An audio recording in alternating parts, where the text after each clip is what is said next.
2রা হিজরি 18ই রমজান, সাহাবায়ে কেরাম 313 জনের সাহাবায়ে কেরাম সবাই রোজা। আল্লাহু আকবার। রোজা রেখে আল্লাহর দিনকে বিজয়ী করার জন্য বদরের প্রান্তে গিয়ে সবাই দাঁড়িয়ে গেছে। পেট খালি না পেট ভরা? পেট খালি। তরবারি, কারো হাতে তরবারি ছিল, কারো হাতে ছিল না, এমনিতেই দাঁড়িয়ে গেছে।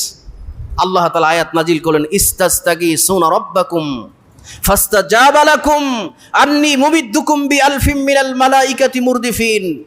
নবী হে, আপনি যখন আপনার প্রশিক্ষিত 313 জনের এই দুর্বল সাহাবায়ে কেরামদেরকে নিয়ে রোজা অবস্থায় যারা দাঁড়িয়ে ছিল আল্লাহর উপরে তাওয়াক্কুল করে, বদরের প্রান্তে ফাস্তাজাবা লাকুম, আল্লাহু আকবার, ফাস্তাজাবা লাকুম আন্নী মুমিদ্দুকুম বিআলফিম মিনাল মালাইকা।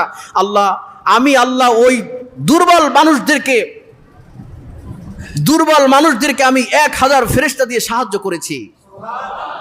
কোরআনের গান দিয়ে হাদিসের আলোকে সত্য পথে যেন থাকি অবিচল, তোমার ছায়া তলে করগো কবুল প্রভু, তোমারে অধম বান্দাকে।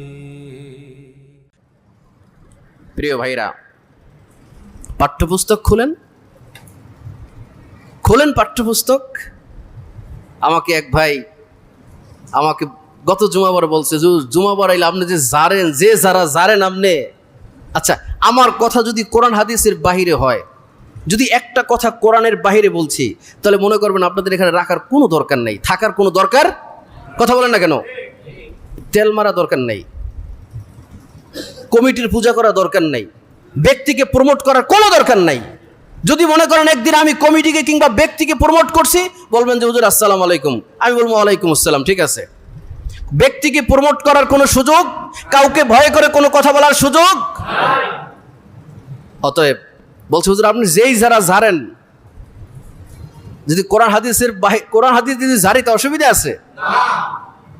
প্রিয় ভাইরা, আপনি একটা পাঠ্যপুস্তক খোলেন, আপনি একটা 7ম শ্রেণীর বই খোলেন, আমি আপনাদের বাসায় প্রত্যেকের বাচ্চারা আছে, আপনি খোলেন না, খুলে দেখবেন লেখা আছে চট্টোপাধ্যায়, গঙ্গোপাধ্যায়, উপাধ্যায়, ঠাকুর, চ্যাটার্জি, ব্যানার্জি, হিন্দুদের আকারাদের সব লেখনী দিয়ে, গল্প দিয়ে প্রত্যেকটা বই ধরা হয়েছে, প্রত্যেকটা বই, পাঠ্যপুস্তক, কবিতা, গদ্য, পদ্যকে ভরে দেওয়া হয়েছে।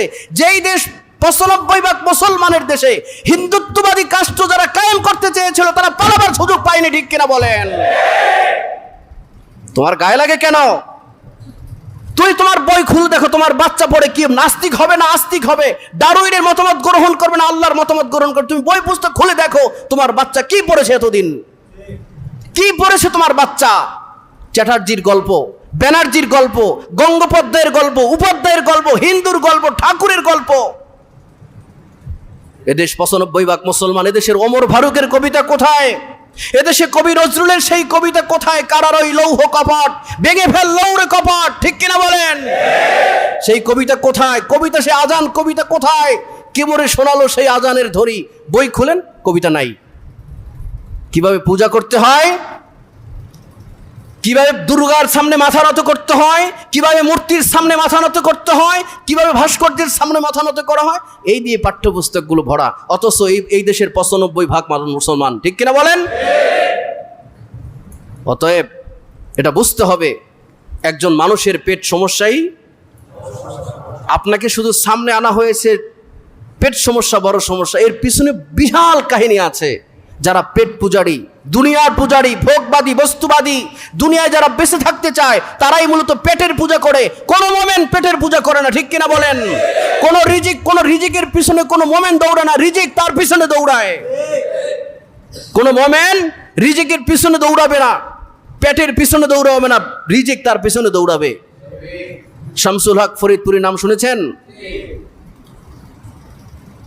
সদস্য হুজুর বলা হতো শামসুল হক ফরিদপুরি রাহমাহুল্লাহ। তিনি মসজিদে জুমার নামাজ পড়তে মসজিদে নামাজ পড়তে ঢুকছেন, তো লোকেরা তাকে পরীক্ষা করার জন্য তার জুতার ভিতরে আগে খরমা জুতা পড়তো, বুট জুতা, খরমা জুতা। এই জুতার ভিতরে এক মুঠ টাকা জুতার ভিতরে ভালো করে 2 জুতার ভিতরে ঢুকাই রাখছে। তো শামসুল হক ফরিদপুর রহমতুল্লাহ আলাইহি নামাজ শেষ করে জুতা পাই দিতে মসজিদের গেটে গিয়ে জুতার ভিতরে পা দেয়, কিন্তু পা ঢোকে না। ঘটনা কি, পা ঢোকে না কেন? তো পা ঢোকে না কেন? পরে ওই হাতে লাঠি ছিল, লাঠি দিয়ে দেখে যে জুতার ভিতরে, দোনো জুতার ভিতরে টাকা ঢুকানো, টাকার বান্ডিল ঢুকানো। তখন আল্লামা শামসুল হক ফরিদপুরি রাহিমাহুল্লাহ তিনি বলছেন, আহারে আমি দুনিয়া রেখে আসছি মসজিদের মধ্যে, আর দুনিয়া ঢুকছে আমার জুতার মধ্যে। আল্লাহু আকবার। তাহলে পেট পূজারি তারা যাদের আল্লাহ দরকার নাই, মসজিদ দরকার নাই, কোরআন দরকার নাই, হাদিস দরকার নাই, ওলামায় দরকার নাই, কিছু দরকার নাই, খালি পেটের পূজা করবে। আমি মনে হয় বোঝাতে পারি নাই। একজন মানুষ কি পেট পূজা পড়বে? পেটের ভয় দেখিয়ে লাভ নেই, না খেয়ে মারানোর হুমকি দিয়ে লাভ নেই। বদরের প্রান্তে আপনার দোসরা হিজরি 18ই রমজান, সাহাবারা কেরাম 313 জনের সাহাবা কেরাম সবাই রোজা। আল্লাহু আকবার। রোজা রেখে আল্লাহর দিনকে বিজয়ী করার জন্য বদরের প্রান্তে গিয়ে সবাই দাঁড়িয়ে গেছে। পেট খালি না পেট ভরা? পেট খালি। তরবারি, কারো হাতে তরবারি ছিল, কারো হাতে ছিল না, এমনিতেই দাঁড়িয়ে গেছে। আল্লাহ তাআলা আয়াত নাজিল করলেন, ইস্তাস্তাগীসুনা রাব্বাকুম ফাস্তাজাবা লাকুম আন্নী মুমিদ্দুকুম বিআলফিম মিনাল মালাইকাতি মুরদিফিন। নবী হে, আপনি যখন আপনার প্রশিক্ষিত 313 জনের এই দুর্বল সাহাবায়ে কেরামদেরকে নিয়ে রোজা অবস্থায় যারা দাঁড়িয়েছিল আল্লাহর উপরে তাওয়াক্কুল করে, বদরের প্রান্তে ফাস্তাজাবা লাকুম, আল্লাহু আকবার, ফাস্তাজাবা লাকুম আন্নী মুমিদ্দুকুম বিআলফিম মিনাল মালাইকা।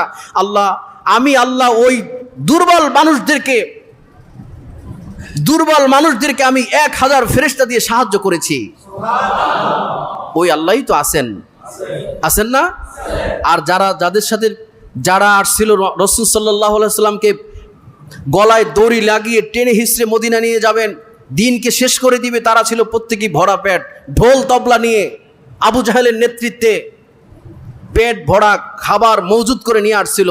আর যুদ্ধ শেষে ইফতার কি করবে? আপনি খোলেন কিতাবুল মাগাজি, শরহুল বুখারী, আল্লাহু আকবার, বুখারীর এই বাবে এই বদরের যুদ্ধ অংশ আপনি খুলে অবাক হয়ে যাবেন। ইফতার কি দিয়ে করবে এরকম সাহাবায়ে কেরামদের কিছু ছিল না। সাহাবায়ে কেরাম কি পেট পূজারি ছিল? তাহলে প্রত্যেকেই ইফতারের জোগান নিয়ে যেত, যে যুদ্ধের পরে ইফতারি কি দিয়ে করব। ইফতারির কোনো ব্যবস্থা ছিল না। আর যারা তাদের সাথে যুদ্ধ করতে আসছিল প্রত্যেকে খাবার মজুদ করে নিয়ে আসছে, ঢোল তবলা বাজিয়ে মনোযোগ ধরে রাখার জন্য সাহাবায়ে কেরামদেরকে আজকে শেষ করে দিবে। এই মনোযোগ ধরে রাখার জন্য আবু জাহেল ঢোল তবলা, এই নর্তকী পার্টি নিয়ে ঢোল তবলা বাজিয়ে ডিজে পার্টি করতে করতে বদর উপস্থিত হয়েছিল। আল্লাহ তাআলা ওই দুর্বল, সেই না খাওয়া মানুষদেরকে, যারা রোজা অবস্থায় ছিল, ইফতার কি দিয়ে করবে যাদের কোনো ব্যবস্থা ছিল না, আল্লাহ তাআলা বলছেন আমি তাদেরকে সাহায্য করেছিলাম, পেট পূজারীতে সাহায্য করিনি। পেট পূজারি করেন না, পেটের মালিক কে?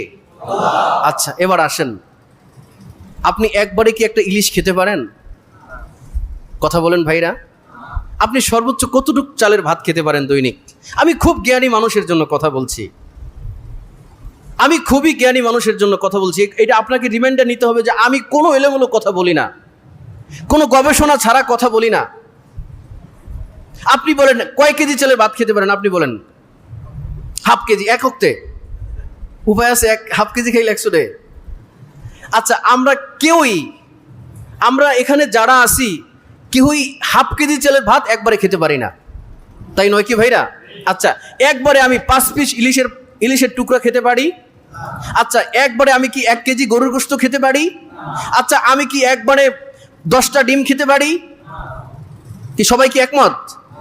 কি সেলিম ভাই একমত কিনা? একমত। খালি কয় জারে, সেলিম ভাই কইছে আমার, কয় জারে খালি। কি সেলিম ভাই একমত কিনা? আচ্ছা, এবার আসেন, আমরা একবারে 10টা ডিম খেতে পারি না, আধা কেজি চালের ভাত খেতে পারি না, 1 কেজি গরুর গোশত একবারে খেতে পারি না। 2 কেজি গরুর দুধ, সবচেয়ে পৃথিবীতে ভালো খাবার, জান্নাতি একটি খাবার গরুর দুধ, একবারে কি 2 কেজি খেতে পারেন আবু হানিফ ভাই? পারেন খাইতে আপনি? আচ্ছা, এবার আসেন একটা তিমি। শোনার আগেই বলেন আল্লাহু আকবার, জোরে বলেন আল্লাহু আকবার। একটা নীল তিমি, ব্লু হুইল, সাগরে, আটলান্টিক মহাসাগরে থাকে। একটা তিমি না, এরকম লক্ষ লক্ষ তিমি আছে। কথা বলেন না কেন? তিমি কি একটা না বহু আছে? বহু তিমি আছে। আরব সাগর, ভারত মহাসাগর, আটলান্টিক মহাসাগর, এরকম 8টি মহাসাগর আছে। হাজার হাজার লক্ষ লক্ষ তিমি। একটা তিমির লেজের উপরে শক্তিশালী 25টা হাতি দাঁড়াতে পারে। আরো আসতে বলেন সুবহানাল্লাহ। 25টা শক্তিশালী হাতি তার লেজের উপরে দাঁড়াতে পারে। একবারে একটা তিমি খাবার খায় 5000 টন। আরো আসতে সুবহানাল্লাহ। তাহলে আপনি খান কতটুক? 2টা ডিম খেতে পারেন না, হুজুর প্রেশারটা বাইরে যাবে।